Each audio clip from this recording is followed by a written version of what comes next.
আসসালামু আলাইকুম, welcome to my channel yummy food fusion. আমি আজকে আপনাদের সাথে দারুণ মজার বাটারস্কচ কেকের রেসিপি শেয়ার করব। আর আপনাদের অনেক রিকোয়েস্ট ছিল আমি যাতে প্রিমিক্সে কেকের রেসিপি আপনাদের সাথে শেয়ার করি। তো আজকের এই কেক বেসটা আমি প্রিমিক্সেই তৈরি করেছি। চলুন দেখে নেওয়া যাক কীভাবে খুব সহজেই দারুণ মজার এই বাটারস্কচ কেক তৈরি করতে হয়। প্রথমেই একটা বাটিতে রুমের স্বাভাবিক তাপমাত্রায় থাকা 2টা ডিম নিয়ে নিচ্ছি। প্রিমিক্স দিয়ে কেক তৈরি করব, এই জন্য ডিমের কুসুম এবং সাদা অংশ আর আলাদা করছি না। এখন এই ডিমের সাথে সামান্য পরিমাণে দিয়ে দিচ্ছি কেক জেল বা কেক ইমপ্রুভার জেল। প্রিমিক্স দিয়ে কেক তৈরির ক্ষেত্রে এই কেক জেল কিন্তু ব্যবহার করতে হবে। বিটারের সাহায্যে লো স্পিডে 1 মিনিটের মতো বিট করে নিচ্ছি। এখন এর মধ্যে 2/3 কাপ দিয়ে দিচ্ছি কেক প্রিমিক্স। আমি এখানে গোল্ডেন শেফের ভ্যানিলা কেক প্রিমিক্সটা নিয়েছি। বিটারের সাহায্যে প্রথমে খুব ভালোভাবে একটু মিশিয়ে নিচ্ছি। এই পর্যায়ে আমি ঘড়ি ধরে ঠিক 10 মিনিট বিট করব। অবশ্যই একটানা 10 মিনিট কিন্তু বিট করবেন না, সেক্ষেত্রে বিটার কিন্তু নষ্ট হয়ে যাবে। 1 মিনিট পর পর বিটারটাকে অবশ্যই 10 সেকেন্ডের জন্য অফ রাখতে হবে। এখন এর সাথে 2 টেবিল চামচ দিয়ে দিচ্ছি পানি। আর পানিটা একবারে না দিয়ে আমি 2বার এর মধ্যে দিয়ে দিচ্ছি। প্রিমিক্স দেওয়ার পর আমাদের কিন্তু টোটাল 10 মিনিট বিট করতে হবে। এই ব্যাপারটা আপনারা অবশ্যই মাথায় রাখবেন। 10 মিনিট বিট করার পর মিশ্রণটা কিন্তু এরকম ফোমের মতো হয়ে আসবে।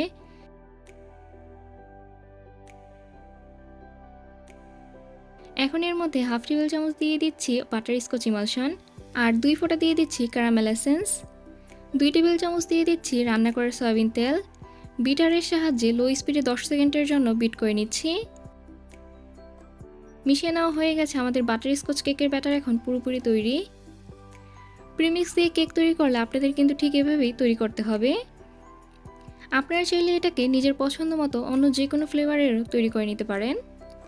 এখন এর মধ্যে সামান্য পরিমাণে একটু লেমন ইয়েলো ফুড কালার দিয়ে দিচ্ছি। স্প্যাচুলার সাহায্যে খুব ভালোভাবে মিশিয়ে নিচ্ছি। মিশিয়ে নেওয়া হয়ে গেছে আমাদের কেকের ব্যাটার এখন পুরোপুরি তৈরি। আমি এখানে 6x4 ইঞ্চি সাইজের রাউন্ড শেপের একটা কেক মোল্ড নিয়েছি। আর মোল্ডটাতে আমি আগে থেকেই তেল ব্রাশ করে বেকিং পেপার বিছিয়ে দিয়েছি। এখন এর মধ্যে আমাদের সম্পূর্ণ কেকের ব্যাটার দিয়ে দিচ্ছি। হালকা ট্যাপ করে এখন এই কেকটা বেক করে নেব। আমি আজকে এই কেকটা ওভেনে বেক করব। 180 ডিগ্রিতে ওভেনটাকে 10 মিনিটের জন্য প্রিহিট করে নিয়েছি। এখন 180 ডিগ্রিতে এই কেকটাকে 40 মিনিটের জন্য বেক করব। বেক করে ঠান্ডা করে নেওয়ার পর এখন এর উপরে থাকা বেকিং পেপারটা সরিয়ে নিচ্ছি। এখন এই কেকটা 4 ভাগে ভাগ করছি। আপনারা চাইলে এই কেকটা 5 ভাগেও ভাগ করে নিতে পারেন। বেকারিতে কিন্তু এই টাইপের প্রিমিক্স দিয়ে কেক তৈরি করা হয়, এই জন্যই কিন্তু সেই কেকগুলো এত মোলায়েম হয়। আমি আপনাদেরকে সাজেস্ট করব প্রিমিক্স দিয়ে কেক তৈরি না করতে। আসলে কেক জেল, প্রিমিক্স এগুলো যত কম ব্যবহার করা যায় ততই ভালো।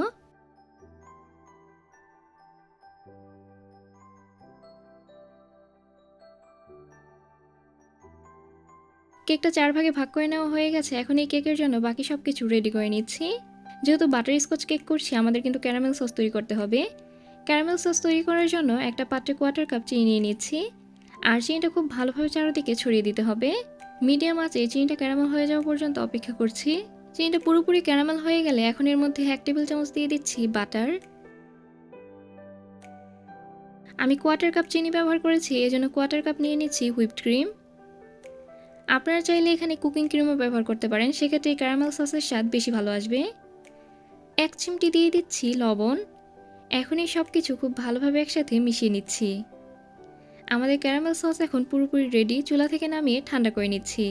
এখন এই কেকের জন্য বাটারস্কচ তৈরি করব, এজন্য একই পাত্রে 1/4 কাপ চিনি নিয়ে নিচ্ছি। চিনিটা ক্যারামেল হয়ে আসলে এর মধ্যে 3 টেবিল চামচ দিয়ে দিচ্ছি বাদাম কুচি। আপনারা আপনাদের নিজের পছন্দ মতো এখানে বাদামের পরিমাণটা আরও বাড়িয়ে বা কমিয়ে নিতে পারেন। 10-12 সেকেন্ডের মতো রেখে চুলা থেকে নামিয়ে নিচ্ছি। একটা পাত্রের উপরে রেখে এখন এই বাটারস্কচ একদম ছোট ছোট টুকরো করে ভেঙে নিতে হবে। এখন এই কেকের জন্য বাটারস্কচ ক্রিম তৈরি করব, এই জন্য 1 কাপ নিয়ে নিচ্ছি ভিভো হুইপড ক্রিম। বিটারের সাহায্যে লো স্পিডে 2 মিনিটের জন্য বিট করে নিচ্ছি। ক্রিমটা যখন এরকম স্টিফ হয়ে আসবে তখন এর মধ্যে 1/2 চা চামচ দিয়ে দিচ্ছি বাটারস্কচ ইমালশন আর 2 টেবিল চামচ দিয়ে দিচ্ছি ক্যারামেল সস।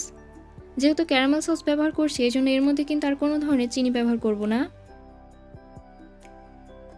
ক্যারামেল সসের সাথে যদি চিনিও ব্যবহার করি, সেক্ষেত্রে এই কেকটা কিন্তু অতিরিক্ত মিষ্টি হয়ে যাবে। এমনিতেই বাটারস্কচ কেক, ক্যারামেল কেক এগুলো বেশি মিষ্টি হয়ে যায়।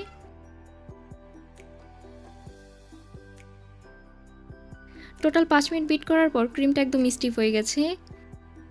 এই পর্যায়ে বিটারটা অফ করে দিচ্ছি। আমাদের বাটারস্কচ ক্রিম এখন পুরোপুরি তৈরি। এখন কেকটা ডেকোরেশন করব। প্রথমেই কেকের উপরে দিয়ে দিচ্ছি সুগার সিরাপ। আজকের এই সুগার সিরাপ তৈরির জন্য আমি পানির সাথে ক্যারামেল সসটা মিশিয়ে নিয়েছি। সুগার সিরাপ দিয়ে দেওয়া হয়ে গেলে এখন এর উপরে দিয়ে দিচ্ছি হুইপড ক্রিম। প্যালেট নাইফের সাহায্যে ক্রিমটা খুব ভালোভাবে ছড়িয়ে দিচ্ছি। ক্রিমটা দিয়ে দেওয়া হয়ে গেলে এখন এর চারদিকে ঘুরিয়ে ঘুরিয়ে ক্যারামেল সস দিয়ে দিচ্ছি। এমনভাবে সসটা ব্যবহার করবেন যাতে প্রতিটা বাইটে এই ক্যারামেল সসের স্বাদ পাওয়া যায়। ক্যারামেল সস দিয়ে দেওয়া হয়ে গেলে এখন এর উপরে আমাদের আগে থেকে তৈরি করে নেওয়া বাটারস্কচ দিয়ে দিচ্ছি। এখন এর উপরে কেকের দ্বিতীয় লেয়ারটা দিয়ে দিচ্ছি। একই রকমভাবে প্রতিটা লেয়ারে sugar syrup, whipped cream, caramel sauce এবং বাটারস্কচ দিয়ে দিচ্ছি। এখন এর উপরে কেকের সর্বশেষ লেয়ারটা দিয়ে এই লেয়ারটাতেও খুব ভালোভাবে সুগার সিরাপ দিয়ে দিচ্ছি।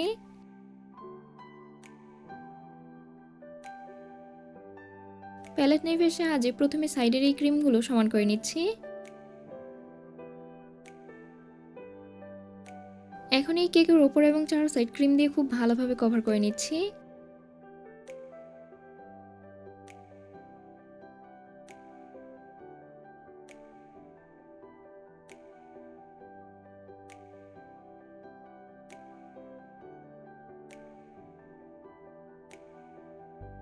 ক্রিম দিয়ে ভালোভাবে কভার করে নেওয়া হয়ে গেলে ব্রেড নাইফের সাহায্যে এখন এর সাইডের দিকে একটা দাগ কেটে নিচ্ছি।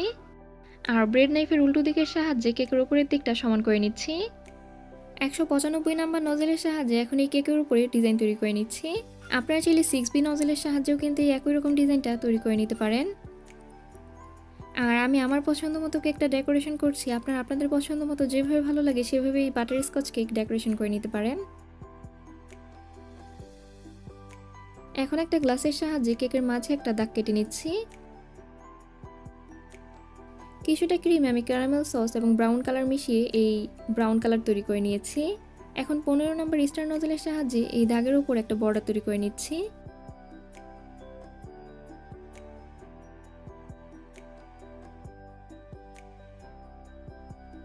এখন এই বর্ডারের মাঝে কিছু বাদাম কুচি দিয়ে দিচ্ছি। আমি এখানে আলমন্ড এবং কাজু বাদাম কুচি করে নিয়েছি। আপনারা আপনাদের নিজেদের পছন্দ মতো যে কোনো বাদাম এখানে দিতে পারেন।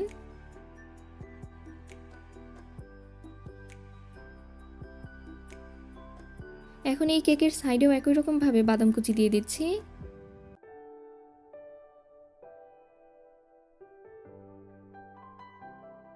সবশেষে এই কেকের উপরে কিছু গোল্ডেন সুগার বল দিয়ে দিচ্ছি।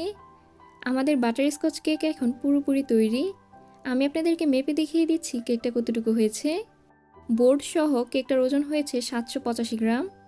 বোর্ডের ওজন বাদ দিয়ে কেকটা কিন্তু 1.5 পাউন্ডের চেয়েও বেশি হয়েছে। আর আমি আপনাদেরকে কেটেও দেখিয়ে দিচ্ছি কেকের ভেতরটা ঠিক কীরকম হয়েছে। আমার আজকের এই সহজ বাটারস্কচ কেকের রেসিপি আপনাদের কাছে কেমন লেগেছে অবশ্যই আমাকে কমেন্ট করে জানাবেন। আর ভালো লেগে থাকলে প্লিজ আমার চ্যানেলটা সাবস্ক্রাইব করবেন। আর যারা সাবস্ক্রাইব করেছেন তাদেরকে অসংখ্য ধন্যবাদ। সবাই অনেক বেশি ভালো থাকবেন, সবাই সবার জন্য দোয়া করবেন। আল্লাহ হাফিজ।